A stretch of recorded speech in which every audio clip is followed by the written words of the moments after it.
Children, now we are coming to the main concept of the lesson. That is, first important topic is Russian Socialist Revolution.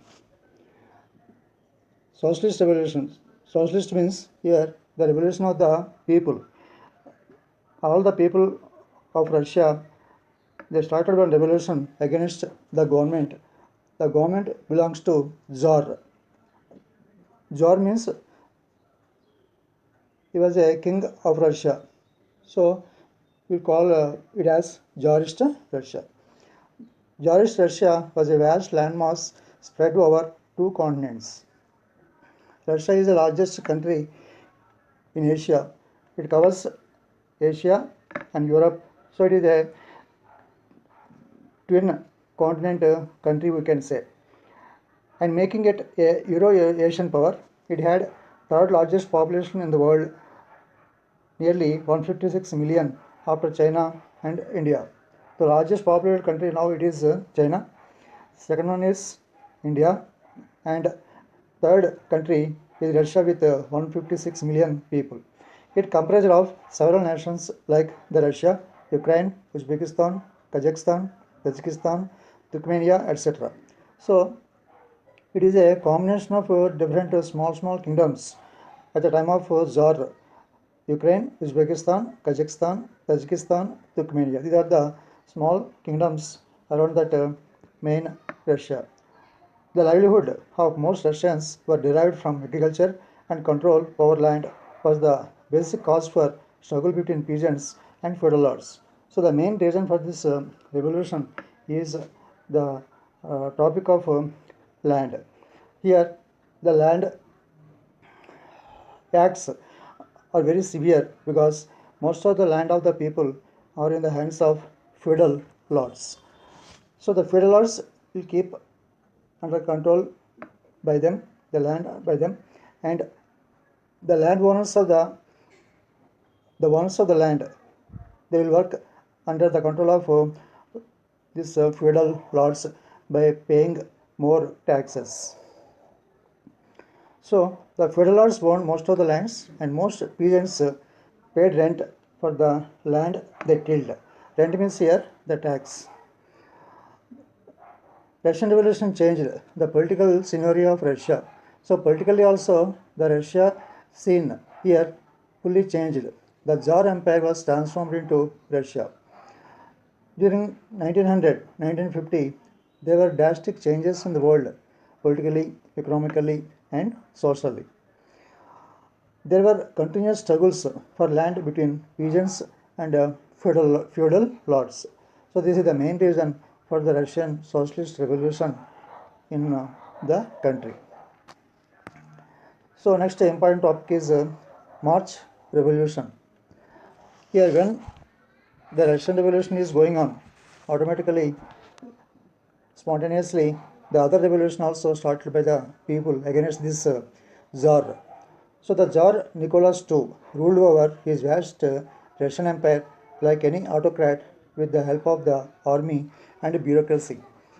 So this Tsar Nicholas II maintained a full army and the army officials with the army officials and bureaucracy. Bureaucracy means the hierarchy, highest officer, next officer like this until up to the level of class 4 employees is helping this in the administration of Nicholas II. So it is called as a bureaucracy. But the Russian economy was held in the extreme by the World War. Blood. Here, Russian economy blood was here the economic position of Russia is fully spoiled at the time of World War I. The Russian army was the largest in the world before World War I. By 1917, the Russian had lost 2 million soldiers and civilians and became the biggest loser of human lives in World War I. So it is the biggest army. It is having the world's largest army, even though in the World War I, so much military lose it experienced, and most of the civilians were dead in the war. The diversion of food to the war front led to shortage in the cities. So the production, agriculture production in the country, all the products are going towards the war area. So the cities in Russia are out of the stocks of food. On March 8, 1917, around 10,000 women of the capital, St. Petersburg, took out a position demanding peace and bread. Here, the people, the women, especially women, they are gathered on streets and performed a big position, nearly 10,000 women, against this war, to stop the war, and they demanding peace and bread.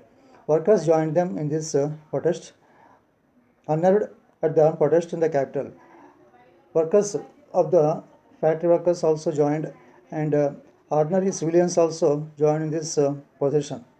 Tsar Nicholas II ordered the army to suppress the demonstrators even by firing at them.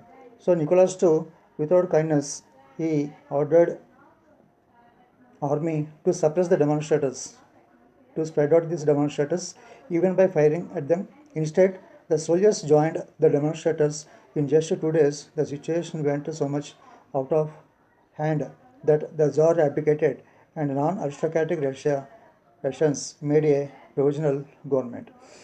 So the army members who are against this Nicholas II, when the people are doing possession on roads, some army members of the Nicholas government joined with this position and also helped these position members to fight against this Nicholas II.